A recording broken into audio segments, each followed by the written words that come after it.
கேரளாவில் நடந்திருக்கக்கூடிய ஒரு சம்பவங்கிறது தொடர்ச்சியாக பரபரப்பாக சர்ச்சைக்குள்ளாகி சமூக வலைத்தளங்களில் பேசப்படக்கூடிய ஒரு பொருளாக இருக்கிறது. ஒரு பொண்ணு அவங்க பஸ்ஸில் போய் நிற்கிறாங்க, ஒரு ஆண் பக்கத்தில் போய் நிற்கிறாங்க. அந்த ஆண் தன்னை இடிப்பதாக அவங்க ஒரு சமூக வலைத்தளத்தில் ஒரு வீடியோ எடுத்து பதிவு செய்கிறார்கள்.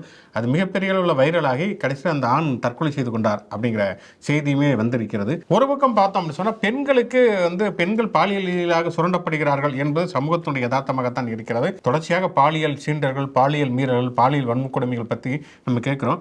இன்னொரு பக்கம் விளம்பரத்துக்காக இந்த மாதிரியான வீடியோக்களை போடுவது என்பது உண்மையிலே பெண்களுக்கான பிரச்சனைகளை மலினப்படுத்தி அதை கவனத்தில் போக விடாமல் அதை மிக கொச்சையான முறையில் அருவருக்கத்தக்க வகையில் திரிக்கக்கூடியதற்கான வாய்ப்புகளை வழங்குகிறதுங்கிறத பார்க்குறோம்.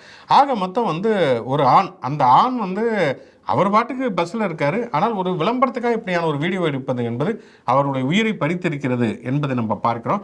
ஆக சமூக வலைத்தளத்துடைய மோகம் என்பது ஒரு வீடியோ ரீல்ஸ் போடுவது, ஷார்ட்ஸ் போடுவது என்கிற அந்த மோகம் என்பது எந்த அளவுக்கு எல்லை மீறி போயிருக்கிறது என்பதற்கான ஒரு உதாரணமாக இந்த சம்பவம் இருந்திருக்கிறது என்பதை தான் நான் இதை பார்க்கிறோம்.